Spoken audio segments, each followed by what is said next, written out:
Vignettes are one of the most common tools photographers use to try guide attention in a photograph. The idea is simple. You darken the edges of the frame slightly so the viewer's attention moves towards the subject. And Lightroom actually has a built-in vignette tool that makes this very easy to apply. But after working as a wildlife photographer for more than 18 years and editing thousands of wildlife images, I almost never use that tool. So in this video, I want to show you why I don't use the vignette tool in Lightroom and the method I use instead that gives far more control and much more natural results. I've also got a neat trick to show you later on, which works well with vignettes to add a little bit more mood to a photograph. When photographers first learn about vignettes, the natural thing to do is go straight to the effects panel in Lightroom. You move the vignette slider, the corners darken, and it immediately looks like something has happened to the photograph. But the problem is that this vignette is always centered in the middle of the image, and wildlife photographs are often not composed with the subject in the center. Your subject might be placed using the rule of thirds or positions slightly off to one side, so when Lightroom applies a centered vignette, it doesn't always support the composition of the image. In most cases,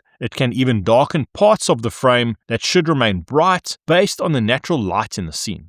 Another limitation is that the vignette tool mainly controls brightness. You can adjust amount, midpoint, feather, and highlights, but beyond that, there isn't much flexibility. So in reality, when we shape the edges of a photograph, we often want much more control than that. The real purpose of a vignette is not simply to darken the corners. The purpose is to guide the viewer's attention towards the subject. The vignette should support the composition and the light in the image. Sometimes that might mean darkening certain edges. Other times it might mean reducing contrast, lowering saturation, or even adjusting color temperature slightly. And a single global vignette slider just doesn't give you the control needed to do that properly. The first way I often create a vignette is by using a radial gradient mask. Instead of applying a vignette to the center of the image, I place the radial gradient directly over the subject or the main area of interest. Then I invert the mask so that the adjustments affect the outer parts of the frame. This gives you far more control over where the vignette sits in the image. If the subject is slightly off center, the vignette can be positioned exactly where it needs to be. You can also control the size of the vignette, the feather, and the overall shape. But the biggest advantage is that you're not limited to just darkening the edges. You can reduce contrast, you can slightly desaturate the outer edges of the frame, you can cool the edges of the image slightly while leaving the subject warmer. You can even combine several adjustments together. The goal is always the same.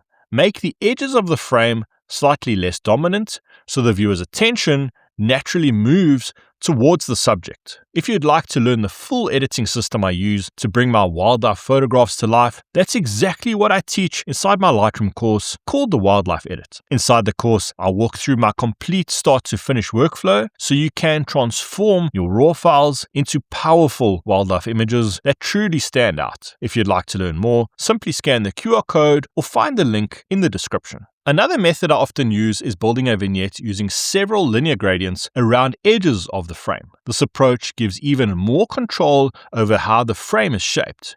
For example, I might place a linear gradient along the bottom edge of the image to darken the immediate foreground slightly. This can help the viewer naturally overlook the foreground and move their attention deeper into the scene towards the subject. You can also place gradients along the left and right sides of the frame to gently reduce brightness or contrast. By combining several subtle gradients, you can create custom vignettes that perfectly match the composition of the photograph. This often feels much more natural than applying a single global vignette across the entire frame. There are a few small things that make a big difference when creating vignettes. The first is to keep them subtle. If the viewer can clearly see the vignette itself, it's usually too strong. The goal is not for the viewer to notice the vignette. The goal is simply to guide their attention towards the subject. Another useful tip is to pay attention to where the light is coming from in the image. If the light is entering the frame from a particular corner, it often makes sense to avoid darkening that area. Allowing that light to remain helps keep the image looking natural. Instead, you can darken the opposite edges of the frame slightly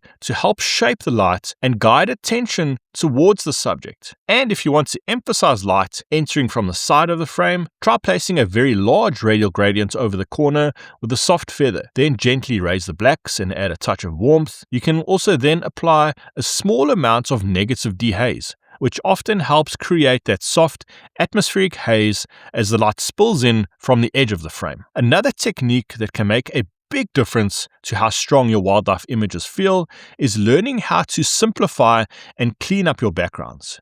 In this video, I'll show the masking technique I use in Lightroom to create cleaner wildlife backgrounds so the subject naturally stands out.